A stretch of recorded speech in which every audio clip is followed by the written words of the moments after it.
Badan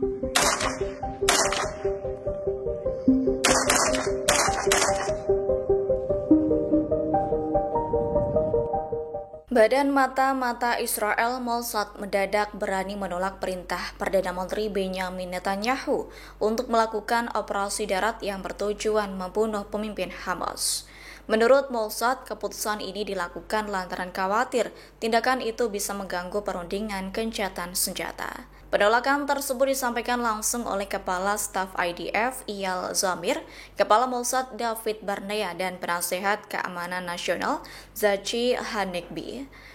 Lebih lanjut, Mossad membeberkan alasan lain berani membangkang perintah Netanyahu, yaitu tak ingin merusak hubungan dengan Qatar. Menurut David Barnea, Qatar telah menjadi tuan rumah Hamas dan berperan sebagai mediator utama dalam perundingan gencatan senjata. Selain itu, Mossad menyebutkan memiliki strategi jangka panjang untuk menarget pemimpin Hamas. Sebagai jalan lain, Mossad Israel melakukan serangan udara menggunakan rudal balistik. Rudal itu diluncurkan dari pesawat F-15 dan F-35 yang melintasi Laut Merah. Dilaporkan serangan ini dirancang untuk menghindari masuknya jet tempur ke wilayah udara Saudi.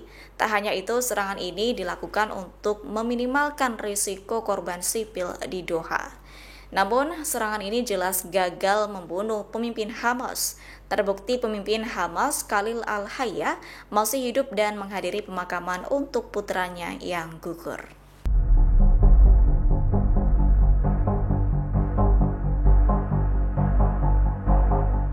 Menteri Luar Negeri atau Menlu Amerika Serikat Marco Rubio menemui Perdana Menteri Israel Benjamin Netanyahu pada Senin 15 September. Pertemuan ini dilakukan untuk melakukan klarifikasi ke Netanyahu yang nekat menggerakkan pasukannya untuk menyerang Doha, Qatar pada Selasa 9 September. Dilansir dari Kompas.com, pertemuan ini juga difokuskan pada dampak serangan Israel ke Qatar yang mendapat penolakan dari Washington.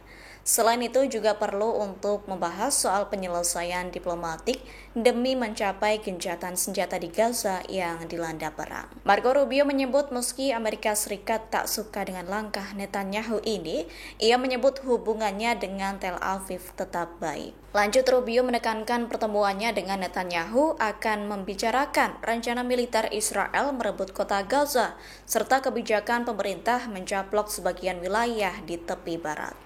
Ia menyatakan langkah itu diharapkan dapat menggagalkan terbentuknya negara Palestina. Seperti diketahui, kunjungan Rubio dilakukan seminggu sebelum pertemuan puncak yang dipimpin Prancis di Perserikatan Bangsa-Bangsa untuk membahas pengakuan negara Palestina. Sebagai informasi, Israel menargetkan kompleks perubahan yang menampung para pemimpin Hamas di Doha pada Selasa 9 September.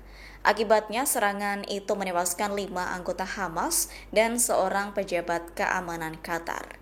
Kunjungan mereka ialah akan membahas kesepakatan baru yang diusulkan oleh Amerika Serikat untuk mengakhiri perang di jalur Gaza.